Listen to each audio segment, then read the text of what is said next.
नमस्कार दोस्तों। मुझे ना चाय पीने का बड़ा शौक है। लेकिन जब कभी भी ऐसी कोई घटना की कहानी सुनता हूँ जो आज आप सुनने जा रहे हैं, तो मन में एक डर सा लगने लगता है। ऐसा लगता है कि कुछ भी हो जाए भाई, चाय तो मैं अपने घर पे ही पीऊँगा, बाहर इधर उधर से नहीं। रात के अंधेरे में तो कतई नहीं। क्या भरोसा, चाय की टपरी वाला या फिर खुद चाय, कुछ भूतिया वूतिया ना निकल जाए। क्योंकि आज की दुनिया ऐसी हो ही चुकी है, किसके ऊपर विश्वास करे किसके ऊपर नहीं, कुछ समझ में नहीं आता है। एक ऐसी ही खतरनाक घटना एक चाय की टपरी की वजह से 3 दोस्तों के साथ घटी। कान खोलकर दिल थाम कर इस कहानी को सुनिए, बहुत मजा आएगा, बहुत डर लगेगा। दरअसल विनय, सूरज और दीपक नाम के 3 पक्के वाले दोस्त थे। क्लास 12th में पढ़ाई करते थे, पटना के पास के गांव के रहने वाले थे। सीन ये था कि इन लोगों को ना मूवी वूवी देखने का बड़ा शौक था भाई। अभी से ठीक 5 महीने पहले एक बहुत जबरदस्त वाली मूवी रिलीज हुई थी। ये लोगों का बहुत पहले से प्लान था कि ये वाली मूवी रिलीज होगी तो उसको तो देखने जाएंगे ही जाएंगे, चाहे जो हो जाए। तो ये लोग पटना में नहीं रहते थे प्रॉपर, पटना के पास के गांव में रहते थे, जैसे मैंने आपको बताया। तो इनके घर से पटना के थिएटर की दूरी लगभग 5.5-6 किलोमीटर की थी। तो ये लोग प्लान बनाए कि अपन शाम के 7-8 बजे वाला शो देखने वहां पर चलते हैं। रात में मुश्किल से 10 बजे तक मूवी खत्म हो जाएगी, 10:30 बजेंगे, फिर आराम से घर आ जाएंगे, खा पी के सो जाएंगे। प्लान के अनुसार ये लोग अपने घर से सही समय पर निकले तो सही, लेकिन ऑटो बीच रास्ते में पंचर हो गई। जिस ऑटो से आ रहे थे उसके चक्कर में इन्हें वो वाला शो मिलने में बहुत ज़्यादा प्रॉब्लम हो गई। बहुत ज़्यादा प्रॉब्लम क्या हो गई, वो वाला शो इनको मिल ही नहीं पाया। शो का टाइम था 8, सवा 8 के आसपास का, और ये लोग वहाँ पे 9 बजे के आसपास पहुँचे। दिमाग ख़राब हो गया। घर वालों ने बड़ी मुश्किल से परमिशन दिए थे, पैसे भी बड़ी मुश्किल से मिले थे। अब अगर बिना एंटरटेनमेंट के वापस लौटते, बिना मूवी देखे वापस लौटते, तो अगली बार पता नहीं मौका मिल पाता कि नहीं, और ये वाली मूवी तो बार बार रिलीज होगी नहीं जो ये देखने आए हुए थे। इसलिए इन लोगों ने ऑन द स्पॉट डिसाइड कर लिए कि भाई अपन लोग तो इसके बाद वाला शो देखेंगे। अब टाइम तो बहुत है अभी दूसरा शो स्टार्ट होने में। दूसरा शो यही लगभग 10 बजे के आसपास शुरू होना था, ये आखिरी शो था। वो वाला शो ये लोग देखने वाले थे। जैसे ये जो अभी वाला शो चल रहा था वो ख़त्म होगा तो नया वाला शो लगेगा। तो ये लोग जो मूवी थिएटर हॉल है ना, उसके पास ही बैठ के मोबाइल में फ्री फायर खेलने लगे। फ्री फायर खेलते खेलते खेलते खेलते इन लोगों ने इतना टाइम गवा दिए, इतनी बैटरी गवा दिए कि पता ही नहीं चला कि कब नए शो का भी टाइम हो गया। लोग तुरंत मोबाइल अपना छोड़े, फटाफट टिकट लेने के लिए दौड़े हैं, और ये लोग सही समय पर अब मूवी थिएटर हॉल के अंदर पहुंच गए हैं। बढ़िया से अपनी मूवी एंजॉय किए। मूवी ख़त्म होने में अब लगभग 12, 12:30 के आसपास का समय हो गया। अब तीनों ने अपना मोबाइल चेक किए, मोबाइल इनका स्विच ऑफ है।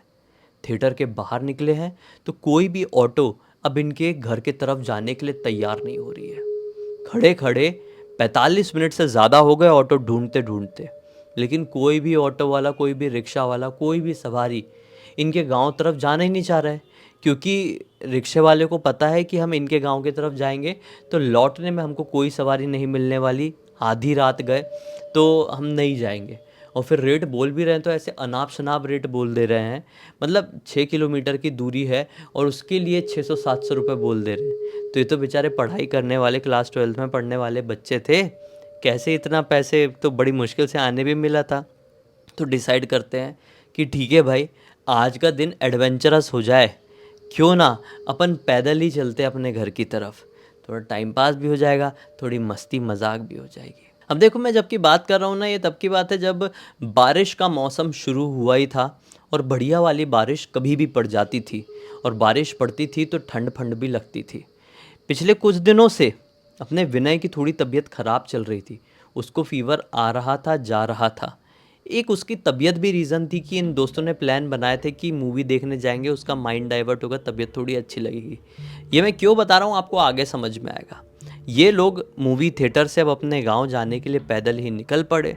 थोड़ी देर बाद इन लोगों ने पटना शहर को पीछे छोड़ दिए। नॉर्मल सा दिखने वाला अब रास्ता पूरी तरीके से सुनसान हो चुका था। वीरान हो चुका था। ये लोग मस्त बातचीत करते करते अपने घर की तरफ बढ़ ही रहे थे कि ऐसे ही इनके मन में आया कि यार मेन रोड से घर जाएंगे तो ठीक नहीं है। ठीक इसलिए नहीं है क्योंकि रास्ता थोड़ा लंबा है, ठंडी सी हवा चलने लगी है, बारिश कभी भी पड़ जाएगी। बारिश हो गई तो विनय की तबीयत ऑलरेडी ख़राब है, भीगेगा और प्रॉब्लम हो जाएगी। इसलिए एक दूसरे वाले रास्ते से चलते हैं, कच्ची सड़क से चलते हैं जो जंगल से होते हुए जाती है और सीधे हमारे गांव के अंदर हमको पहुंचाती है। इसी प्लानिंग के साथ इन लोगों ने मेन रोड छोड़ दिए और अब पैदल पैदल इस कच्ची सड़क से जाने लगे। थोड़ी आगे जाने के बाद बारिश शुरू हो गई। बारिश शुरू हुई तो भाई विनय भीग गया। अब इन लोग छाता नहीं रख पाए थे, प्रॉब्लम ये थी। मोबाइल भी अब इनका स्विच ऑफ हो चुका है, दिमाग खराब। थोड़ी देर इन लोगों ने एक पेड़ के नीचे खड़े खड़े काटे। बारिश होती रही और विनय अच्छा खासा भीग गया और ठंड के मारे ज़ोर का ठिठुरने लगा। भीग तो बाकी के दोनों दोस्त भी गए थे, सूरज और दीपक भी, तो इनको भी थोड़ी थोड़ी ठंड लगने लगी। विनय को ऐसा ठिठुरता हुआ देखकर इनको भी ऐसा लगने लगा, साले ये कौन सी मुसीबत पड़ गई है यार, कैसा करे। अब चलो हल्की हल्की बारिश भले ही चल रही है, हम घर की तरफ जाते रहते हैं। ये घर की तरफ जाने लगे वापस से उसी कच्ची सड़क से। थोड़ी आगे जाने के बाद इन्हें एक बहुत बढ़िया सी चाय की स्मेल आई। बारिश काफ़ी कम है अभी, बिल्कुल भीनी भीनी सी जो बारिश होती है ना वो चल रही, बूंदाबांदी भी नहीं, जैसे जो हवा के साथ पानी के बौछारे आते हैं वैसी वाली बारिश हो रही थी। तो इसी मौसम में इनको ठंड भी लग रही है, भीगे भी हुए हैं, विनय की तबीयत भी ख़राब है और मस्त चाय की स्मेल भी आ गई। तो इतने में दीपक क्या कहता है कि अरे यार विनय की तबीयत ख़राब लग रही है, चाय की भी स्मेल आ रही है, चाय पी ले क्या रुक के, अपन को भी थोड़ी ठंड लग रही है, चाय पी लेंगे तो हो सकता है थोड़ा अच्छा लग जाए अपने को। हाँ, तो ये लोग इधर उधर देखते हुए आगे बढ़ने लगे। कच्ची सड़क में चाय की स्मेल कहाँ से आ रही है। थोड़ी आगे गए तो दिखाई दिया एक बड़े से पेड़ के नीचे एक छोटी सी चाय की टपरी लगी हुई थी, एक छोटा सा टी स्टॉल लगा हुआ था। उसी के नीचे खड़े होकर एक बूढ़ा आदमी 70-75 साल का, एकदम दुबला पतला, घुसी हुई आंखों का, चाय बना रहा है, लेकिन बेशक बहुत स्वादिष्ट चाय बना रहा था। इन लोगों ने उसकी तरफ जैसे ही देखे तो बूढ़ा आदमी भी चाय की केतली उठा के इन लोगों को ऐसा वाला इशारा किया, आ जाओ चाय पिलाता हूँ ऐसा वाला। इन लोगों ने एक दूसरे का मुंह देखे, बोले चलो चाय पीते ही हैं, बढ़िया हो जाएगा। ये लोग गए हैं उस टपरी में, बोले अंकल ठीक है 3 चाय दे दो। अभी देखो ये चाय बना रहे हैं, ये टपरी का स्टॉल है। स्टॉल के जस्ट सामने की तरफ एक बेंच लगी हुई है लंबी वाली और उसके ऊपर एक पॉलीथीन का शेड बना हुआ है, जिसकी वजह से जो भीनी भीनी बारिश आ रही है वो ना ही बेंच में पड़ रही है और ना ही चाय की टपरी में पड़ रही है, क्योंकि ऊपर से उसने पूरा जो होता है ना, टिपिकल गांव की भाषा में बोलूँ तो तिरपाल लगा कर रखा हुआ है, जिसके कारण से बारिश यहाँ तक टपरी तक नहीं पहुँच रही। इन लोगों ने बोले मस्त वाला माहौल बन गया है, चाय बढ़िया पीते हैं और फिर निकलते हैं। ये लोग उस बेंच में बैठ गए, किस तरफ मुँह करके, सामने की तरफ मुँह करके। इन लोगों की पीठ चाय की टपरी में है, पीछे चाय बन रही है, लोग बस बैठे हुए हैं और बात कर रहे हैं। विनय यार तू अच्छी दवाई ववाई ले, तेरी तबीयत ठीक नहीं हो रही है, सब बात ले रहे हैं कि इतने में अंकल जी ने बना लिए चाय लेकर आए, तीनों को दिए हैं। चाय की चुस्की मारने लगे ये लोग, लेकिन ये चाय का टेस्ट बड़ा अजीब सा था, अच्छा टेस्ट नहीं था। इन लोगों ने एक दूसरे को इशारा किए, बोले कहाँ मुंह ख़राब करने के लिए बैठ गए यार, स्मेल तो इतनी अच्छी आ रही थी कि पूछो मत, लिमिट नहीं है, एक घूंट में ख़त्म कर देते हैं। तीनों ने वो शॉट्स जैसे मारा और एक एक घूंट में चाय को ख़त्म कर दिए। जैसे ही ये चाय का कप वापस लौटाने के लिए पीछे पलट कर देखे तो क्या पाए कि अंकल जी तो चाय की टपरी में है ही नहीं। चाय की टपरी पूरी तरीके से उजड़ी हुई दिखाई दे रही है। इनका दिमाग खराब हो गया, साली ये अच्छी खासी दिखने वाली चाय की टपरी उजड़ी कैसे। एक सिर्फ टूटी हुई सी कुर्सी वहां पर रखी हुई है, एक केतली रखी हुई है, वो भी बहुत पुरानी सी खराब सी दिखाई दे रही है। ना ही कोई गैस स्टोव दिखाई दे रहा है जिसमें वो चाय बन रही थी, ना ही चाय बनाने वाला आदमी दिखाई दे रहा है, और ना ही चाय का वो बड़ा सा पतीला, कुछ भी नहीं। अभी प्रॉपर दुकान थी, इन लोगों के चाय पीने में ही ये उजड़ कैसे कि वो आदमी कहाँ चले गया। तीनों ने बोले अरे कहाँ चले गए अंकल, कहाँ चले गए, घबरा गए ना, तुरंत क्या हो गया, ये माहौल तुरंत कैसे बदल गया। इधर उधर होकर देखे, अंकल इन्हें लिटरली कहीं पे भी दिखाई नहीं दिए। इन लोगों ने पैसे भी उस आदमी को नहीं दिए थे और लिटरली वो आदमी इतनी तेज़ी से वहाँ से जा भी नहीं सकता था कि इनको बिल्कुल आभास भी ना हो सके कि पीछे से वो आदमी निकल रहा है। इतने में अपना विनय क्या कहता है, हो सकता है अंकल निकल गया होगा, अपने को इतना माइंड नहीं करना चाहिए, अपने को घर की तरफ जाना चाहिए, कभी वापस से हमारा इधर आना हुआ तो अंकल को 3 चाय के पैसे दे देंगे।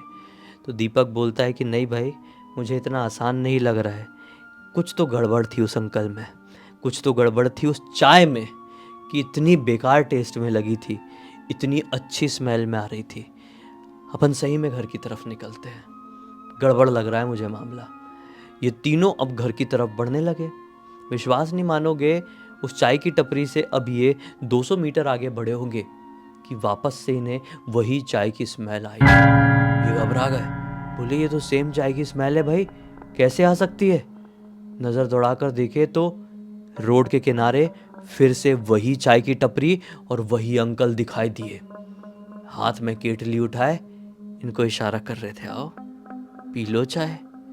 ये घबरा गए, अंकल को देखकर थोड़ा सा इग्नोर किए और सीधे सीधे अपने घर की तरफ बढ़ने लगे। चाय की टपरी को क्रॉस की और बोले ये कैसे हो सकता है साला, वो अंकल वापस से कैसे दिखाई दिया हमें उसी चाय की टपरी के साथ, हम तो बिल्कुल सीधे सीधे आए हैं, कोई घुमावदार रास्ता भी नहीं है, चाय की टपरी पीछे भी थी सेम टू सेम, अंकल भी पीछे था सेम टू सेम, सामने कैसे आ गया, क्या गड़बड़ क्या है।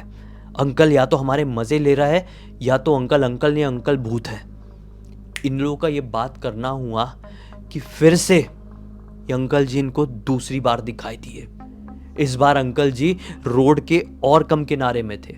मतलब कैसे कम किनारे में थे मैं बताता हूँ। मतलब पहले किए क्या, फिर से दिखाई दिए ना जब इनको तीसरी बार, तो फिर से चाय की केटली सामने रखी हुई है और अंकल इशारा कर रहे हैं आओ चाय पी लो। अब जैसे इन लोगों ने देखे, एक दूसरे को इशारा किया कि कदमों की रफ्तार बढ़ा दो और दूसरे रास्ते से चलो। तो एक दूसरा रास्ता भी था, उसी कच्चे वाली सड़क में होता हुआ एक दूसरा रास्ता भी जा रहा था। तो कदमों की रफ्तार तेज करके ये लोग उस दूसरे रास्ते से जाने लगे, सीधे सीधे हम नहीं जा रहे हैं। जाते जाते अपना सूरज क्या बोलता है कि साले तुम लोगों ने ये चीज़ नोटिस की है क्या, पहली बार अंकल अपन को दिखाई दिया था तो रोड के एकदम किनारे था, पूरा नॉर्मल दिखाई दे रहा था, चाय के लिए केतली उठा के उसने इशारा किया था, ठीक है। दूसरी बार वही अंकल हमको दिखाई दिया तो उसकी टपरी रोड के उतनी किनारे नहीं थी, थोड़े आगे की तरफ लगी हुई थी। साथ ही साथ दूसरी बार दिखाई देने पर वो अंकल का एक हाथ हमको दिखाई नहीं दिया था, सिर्फ एक ही हाथ दिखाई दिया था जिससे वो केतली पकड़ा हुआ था, दूसरा हाथ था ही नहीं। और फिर तीसरी बार वो अंकल दिखाई दिया तो साला अंकल अभी और कम किनारे में था, मतलब लगभग वो हमारी मेन रोड में आ गया था, जिस रोड में हम चल रहे थे, मतलब उस रोड में अपनी टपरी लगा कर रखा हुआ था। और इस बार उसके दोनों हाथ नहीं थे, उसकी केतली स्टोव में रखी हुई थी और इशारा किया था उसने। नोटिस किए कि नहीं तुम लोगों ने? दीपक बोलता है हाँ भाई नोटिस किए, इसलिए तो भाग रहे हैं, सब भाग रहे हैं। पता नहीं थोड़ा गए इन लोग आगे, घबराहट के मारे कहो, बुखार आने की वजह से कहो, विनय को चक्कर जैसा आने लगा। विनय बोलता है भाई मैं गिर जाऊंगा, भाई मुझे संभालो यार, कुछ समझ में नहीं आ रहा है, घबराहट हो रही है बहुत ज़्यादा, 2 मिनट के पेड़ के नीचे बैठा दो। इसको सहारा दिए विनय को सूरज और दीपक ने, और एक पेड़ था उसके नीचे बैठा दिए। वो ऐसी थोड़ी सांस लिया, बोले तू ठीक है कि नहीं। इन लोगों की ये बातचीत चल रही है विनय की और इन दोनों दोस्तों की। कितने में इन लोगों ने फील किया जिस पेड़ के नीचे ये लोग रुके हैं, विनय को अब भी बैठाए हैं, वो पेड़ धीरे धीरे हिल रहा है। बोले साला ये पेड़ कैसे हिल रहा है। ऊपर देखे जैसे ही उस पेड़ की डाल में वही अंकल बैठा हुआ है, हाथ में चाय की केतली है, इशारा कर रहा है आओ चाय पी लो। और इस बार अंकल जी के दोनों पैर नहीं है। ऐसा चीखे इस बार अंकल जी को देख के, अरे भाई अब तो डरना स्वाभाविक था, ये मजे लेने वाला अंकल नहीं था, इनको समझ में आ गया था ये अंकल भूतिया है। और भागे हैं दोनों। कौन दोनों? सूरज और दीपक भागे कुत्ते के जैसे गंदे तरीके से, विनय को पीछे ही छोड़ दिए। पेड़ के नीचे उधर विनय बेहोश हो रहा था, उसको वैसे ही छोड़ दिए उस भूतिया अंकल के पेड़ के नीचे। बहुत भागे 2 मिनट 3 मिनट बाद भागने के, क्योंकि बहुत तेज भाग रहे, 2-3 मिनट बहुत देर हो गई है। 2-3 मिनट भागने के बाद रियलाइज करते हैं शिट, बोले विनय तो वहां पे बेहोश जैसा हो रहा था, उसको अपन छोड़ के भागे हैं भाई। सूरज कैसा करे, दीपक बोलता है। सूरज बोलता है भाई गलती करती है, दोस्त हैं, मरेंगे तो साथ में, साला भागना नहीं चाहिए था, चल वापस उसकी तरफ। ये फिर भागते भागते भागते भागते उस तरफ पहुँचे हैं। क्या देखते हैं कि अपना विनय तो मुंह से पूरी चाय फेंक के आँख उल्टी करके बेहोश पड़ा हुआ है। पूरी मुंह से चाय वाय निकली हुई है, सफ़ेद टी शर्ट पहना होता, पूरी चाय टी शर्ट में भर गई है उसके, आँख ऐसा पलटा लिया है पूरा। तो घबरा गए, बोले विनय क्या हो गया, उठ जा उठ जा उठ जा। विनय की सांसें एकदम धीरे धीरे चल रही, शरीर एकदम ठंडा पड़ गया है। उसको उठा के फिर ये रोड की तरफ भागे उल्टा, जिस रास्ते से आए थे। तो इनको एक किस्मत से एक ट्रक वाला मिल गया, हॉस्पिटल लेकर पहुँचे। इतनी भी अच्छी किस्मत नहीं, आगे सुनो। हॉस्पिटल लेकर पहुँचे तो डॉक्टर साहब ने इसका बहुत चेकअप किए, होश में नहीं आया। घर वर वाले आ गए भाई, कतई होश में नहीं आया। आज इतने दिन बीत चुके हैं, 5-6 महीने बीत गए हैं, दिसंबर का महीना आ गया है, होश में नहीं आया। डॉक्टर साहब का ये कहना हुआ कि इसके सर में किसी भारी चीज़ से बड़ी भयंकर वाली चोट लगी, जिसकी वजह से विनय कोमा में चले गया है। और ये कब होश में आएगा हमको पता नहीं। लिटरली आज भी उस दिन के लिए सूरज और दीपक अपने आप को कोसते हैं इस बात से कि साला हमारा दोस्त बेहोश होकर पड़ रहा था वहाँ पे, हम भागे थे तो उसको लेकर भागे होते तो आज शायद ठीक होता। पता नहीं हमारे भागने के साथ उसके साथ क्या हुआ है। जैसे वहाँ से निकले, पता नहीं वो भूतिया अंकल ने उसके ऊपर हमला तो नहीं कर दिया है। आज भी इसी उम्मीद में है कि वो होश में आएगा तो माफ़ी मांगेंगे, लेकिन अब तक कुछ भी पता नहीं है वो कब ठीक हो रहा है, क्या हो रहा है। उसकी बॉडी रिस्पॉन्स ठीक से नहीं कर पा रही, अभी एडमिट है वो। इस पूरी घटना की जानकारी मुझे किसी और ने नहीं, बल्कि खुद दीपक ने इंस्टाग्राम पर लिख कर भेजा। बोला भाई पूरी दुनिया को बताइए, ऐसी ऐसी चीज़ें भी घटती है। मैं लेकर आ गया आप लोगों के सामने कहानी, जिससे आपको सीख दे सकूं कि रात के अंधेरे में किसी भी चीज़ के ऊपर ऐसे ट्रस्ट ना कर ले, क्योंकि हर चमकती हुई पीली चीज़ सोना नहीं होती, कुछ कुछ तो ये भी होती है। समझ रहे, ये भी होती है पीली चमकती हुई चीज़। अरे यार सीरियस कहानी में एंड में क्या बोल रहा हूँ मैं। चलो खैर, इसी एक नोट के साथ इस कहानी का अंत करते हैं। अब तक इस वीडियो को देख लिए तो लाइक ज़रूर कर देना, चैनल को सब्सक्राइब करके बेल आइकन दबा के ऑल के ऑप्शन में क्लिक करना, क्योंकि इसी तरह के हैरान कर देने वाले खौफनाक वीडियोस डेली आप लोग के सामने लेके आता रहता हूँ। इंस्टाग्राम की लिंक इस वीडियो के डिस्क्रिप्शन बॉक्स में मिल जाए, क्लिक करके डायरेक्टली वहाँ पर पहुँच जाना। और इसी तरह के कोई भी कहानी, टॉपिक या जानकारी आप लोग के पास भी है तो लिख भेजना। हो सकता है मेरा अगला वीडियो कल आपके हिसाब से ही बन रहा हो। तो चलिए कल फिर से मिलते हैं, तब तक के लिए बहुत बहुत धन्यवाद। आपका दिन शुभ हो।